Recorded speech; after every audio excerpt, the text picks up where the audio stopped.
I am next going to introduce to you somebody who's very special to MITEI, Amy Glasmeier. Dr. Amy Glasmeier is, she's many things, but she's co-chair of our Energy Education Task Force at MITEI. So she's really helping with that second pillar that I described. Amy is a professor of economic geography and regional planning in our Department of Urban Studies and Planning department.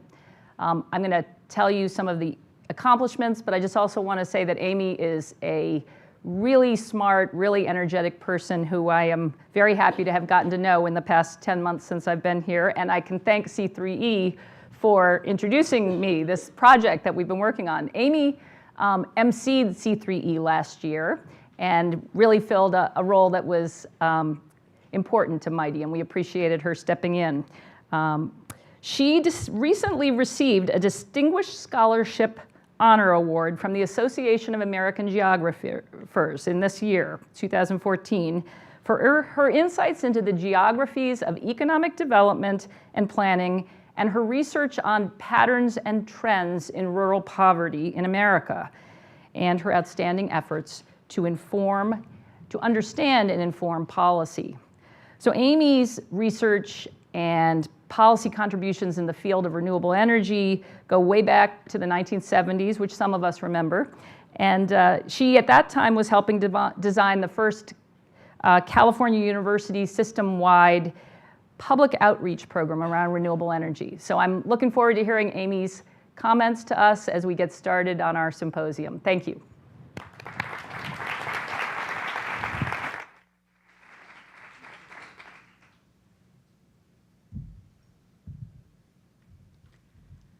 I wish you all could be here looking out as I can. It's an extraordinary experience, and for the last 3 years I've been able to do that, is to look out and see a sea full of women. And a sea full of women with a very particular view on life, which is don't let anything pass you by, be kind and thoughtful, realize that you're with special people and you are a special person, and that the world will be better as a result of the efforts that you and others have. So it's really pretty cool up here. It's about 20,000 feet, and I enjoy it every time. So last year I was the MC, and Martha and I were sharing notes about the MC versus the talk, and my own feeling is MC is really fun because you can crack up and you can say silly things and no one actually knows whether you're telling the truth or not, and it doesn't actually matter. But in the instance of having to give a formal speech, it gets a little bit scarier. So if I seem a little jittery, it's just that's the way it goes. So I am actually a regionalist by training. That means I look at large spatial scales, and I have a rural background mainly because I spent 20 years living in a relatively rural area. I now work in an environment where urban is the center of gravity, and so I'm retrofitting myself to consider a new geography and to think about how all that I've learned in other contexts actually come down to being essentially experienced in an urban context. So what I want to talk about today is how did we get here to this topic? So when we were sitting around almost a year ago, the subject of cities and energy came from the ambassadors in a conversation that they had. And then the question was, how are we going to deal with that? And what were the themes that we were going to try to emerge? And we went in a lot of different directions. And one of the things we realized is that cities equals energy policy. Energy policy equals cities. So it wasn't very hard for us to imagine what this conversation might look like over the course of the day and a half. But with that said, it also became very obvious to me, and in our last briefing before we got together for this event, that this isn't an American experience, right? Actually, the story of energy in cities is a global one, and it's one that we all may in our days, really focused on our own work, keep our eyes familiar with our local terrain, but in fact, all of the kinds of issues I'm going to raise are ones which are fundamental at the global scale and will intersect our lives and are probably, for some people who are working in an international context, already unfolding. So why cities? I have to tell you, I get invited to a lot of things. The sentient city, the smart city, the dumb city, the big city, the little city, the green city, the yellow city. Question is there anything more to say about cities? And I would say actually that there aren't as many conversations about the city and energy as some of those other adjectives that I used. And I think some of that is because, quite frankly, the data that we have available to examine the world we live in isn't all that as it's cracked up to be. What I can say is that around the world, people are recognizing that as globalization unfolds, as economic development spreads, as corporations fling their resources around the world, as populations are disenfranchised, as global pandemics occur, as wars occur, what's happening? The world is reshaping itself physically. How is it doing that? People are moving around the globe. Where are they going? Well, sometimes they're going out of forced circumstances into places they might prefer not to be, but in a lot of cases what people do is migrate to places of opportunity. What happens when that takes place? You start to get processes of urbanization, which is the increasing concentration of people living close to one another, which leads ultimately to the demand for infrastructure and various other factors that ultimately lead to cities. So, whereas only 2 decades ago we could have said that we were predominantly still a rural society, we are now becoming an urban world. And we have tipped over the 50% mark, and the projections are, as you can see, just written in here, is that we're going to be a very urban world in the next 50 years. And if you think about it, just to give you a sense of scale, Tokyo's population is today what the total world population was in 3000 BC. So the one biggest city in the world, and what does it make up? It made up the global population once a long time ago.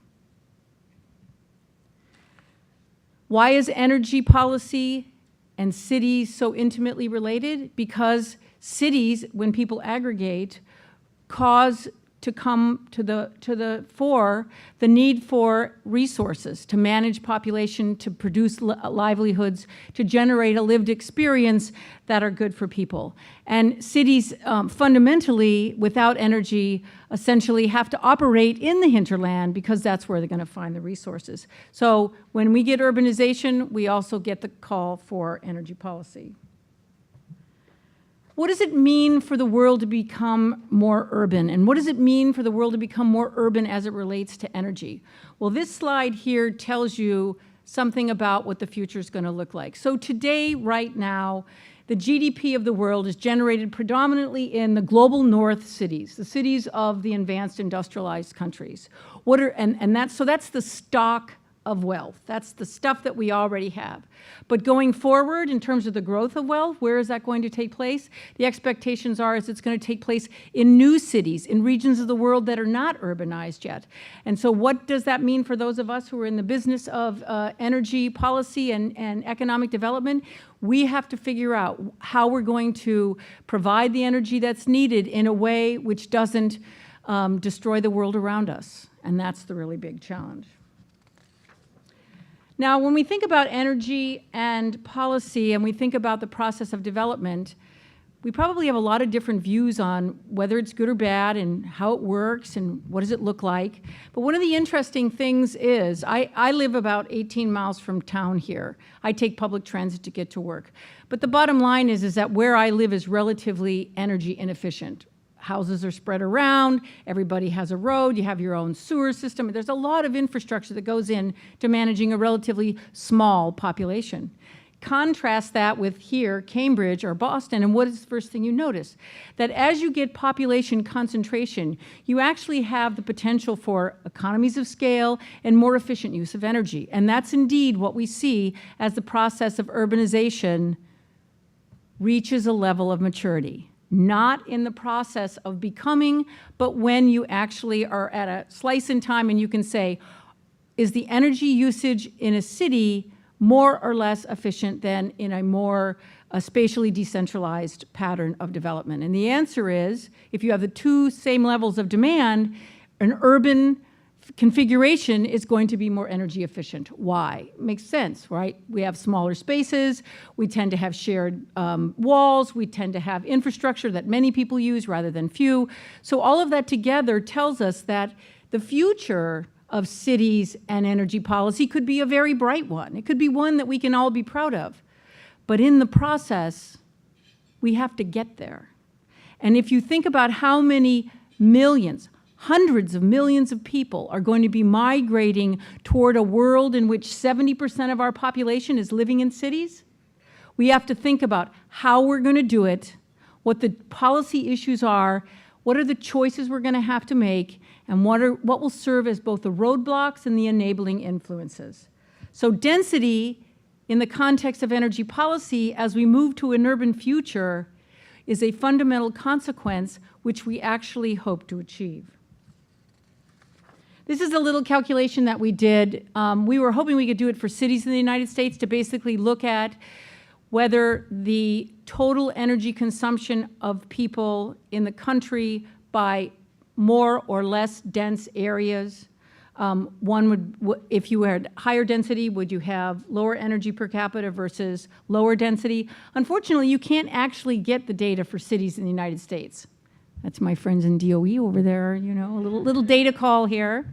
But this is adjusted for state population size square miles. And what we can see is that the higher the population density, the lower the energy consumption.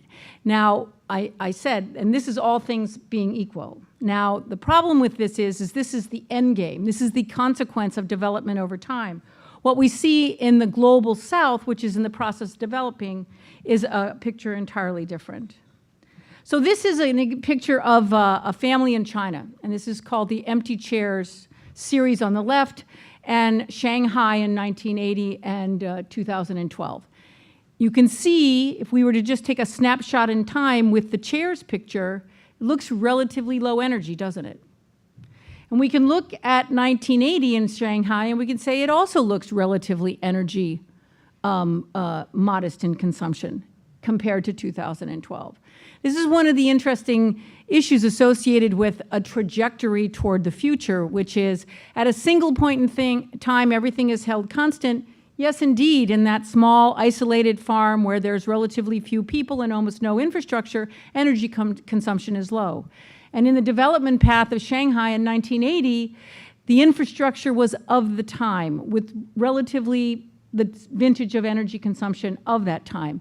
When we look at 2012, you could say, holy Toledo, urbanization, that's not a good thing, because look at how energy intensive it is.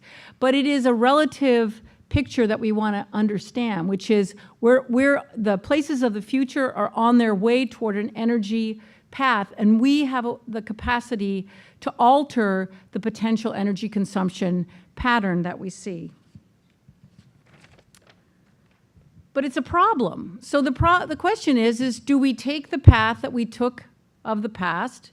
Do we take the path of the present? Or do we actually envision a path of the future that has a different configuration of technology and consumption and sets of social expectations? That's the real big question about what's the city policy energy nexus of the future. And so what I want to do is talk about it in terms of different kinds of problems. So one issue is the fact that for all intents and purposes, it might very well be that we never have another innovation, and the pathway of energy consumption we see today is what the future is going to hold. And if that were true, what would the world be like? Well, we know we would have increasing problems with climate change and climate variation. We know we're going to run into problems of energy supply. There's a whole host of issues that could present themselves to us if we continue on the pathway that we have. So that's a technical problem we have to think about. But is that the reason that we might just simply accept the path we have? Another might be a question of policy will. That is, we actually might have solutions to technological problems, but we don't have the policy will to see it through.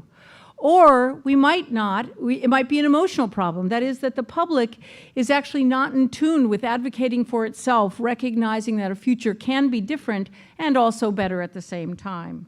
So I want to use that sort of tripartite characterization and talk a little bit about where we are now. So the first question is the future constrained by the fact that we have insufficient knowledge about a set of technologies that could lead us to a modest energy future? And the answer is no. We actually have a tremendous amount of knowledge about the technology needed for a future to take into account the urbanization process that we're going to experience.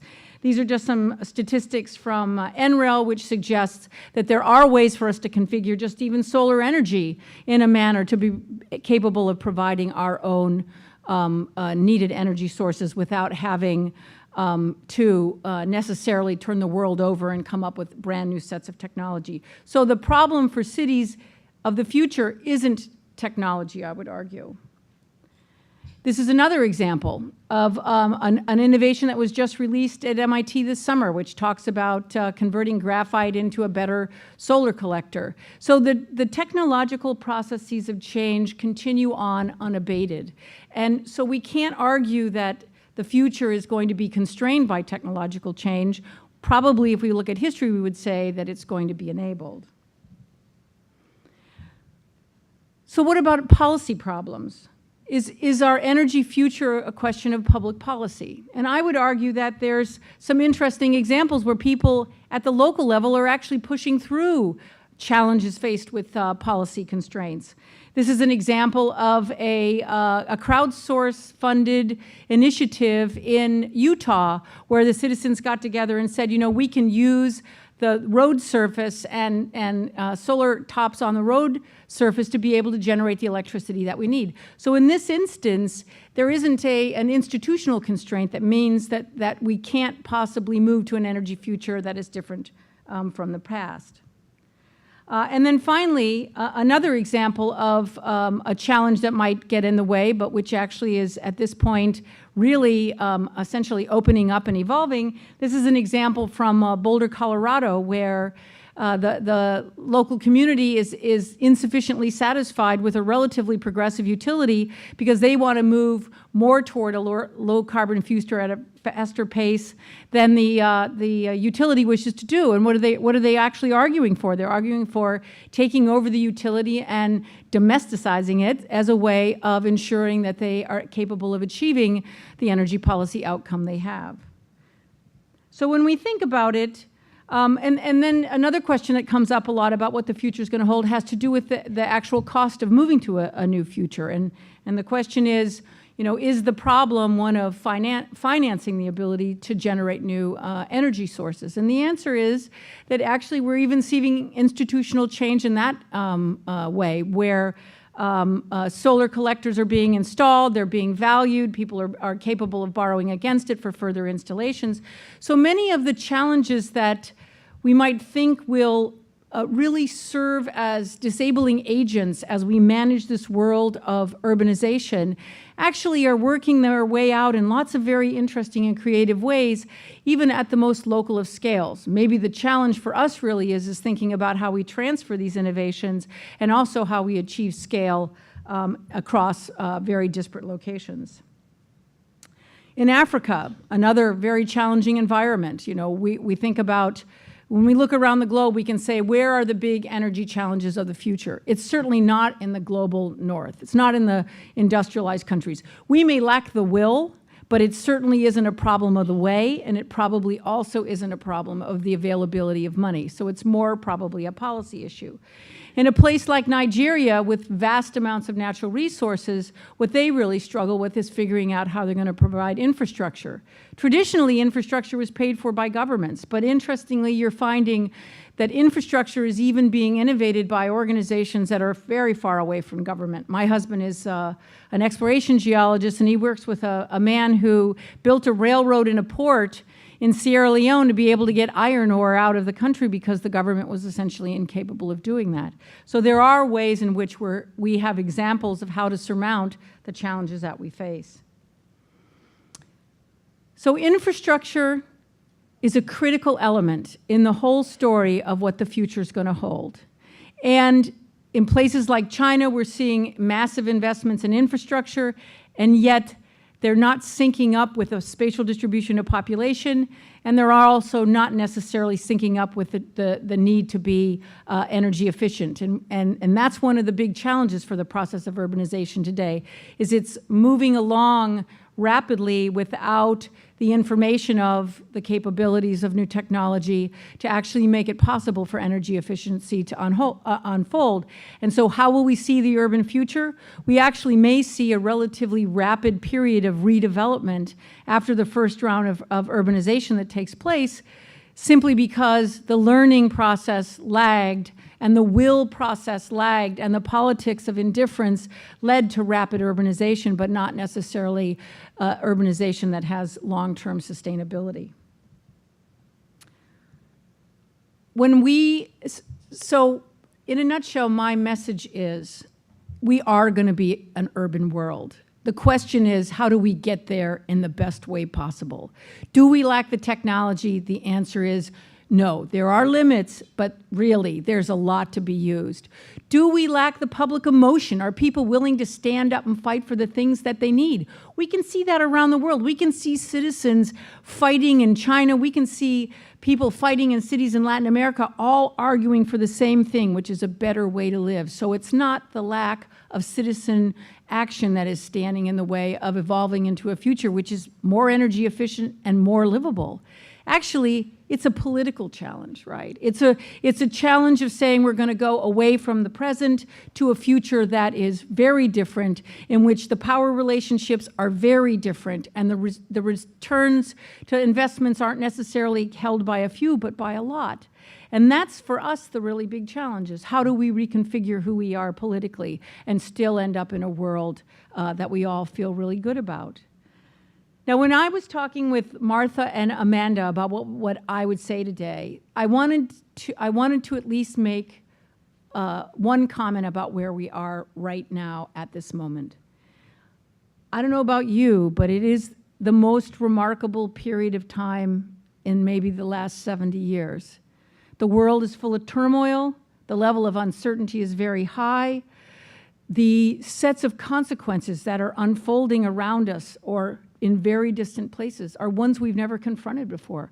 We've never dealt with an urban pandemic, at least for the last 300 years, right? We haven't had something that could literally kill tens of thousands of people before we solve it.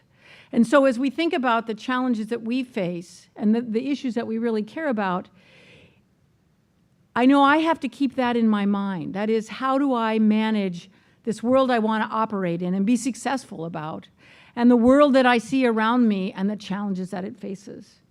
Another little bit of a comment. There's a woman named Anwar who was here in my department 2 years ago, who was this amazing PhD electrical engineer from Iraq. And she had to go back to Iraq. And to tell you just how kind of crazy things are, I got an email from her a week ago.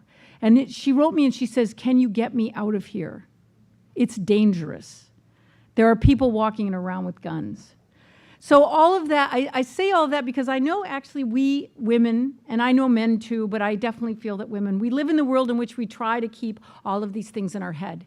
And I just want to say congratulations for having a complicated life, for willing to be out there thinking about issues which are simultaneously conflicting. And over the course of the next 2 days, I hope you are inspired. I hope you share as much as you possibly can. And I hope you think about the future in ways that continue to see it be a bright place. Thanks.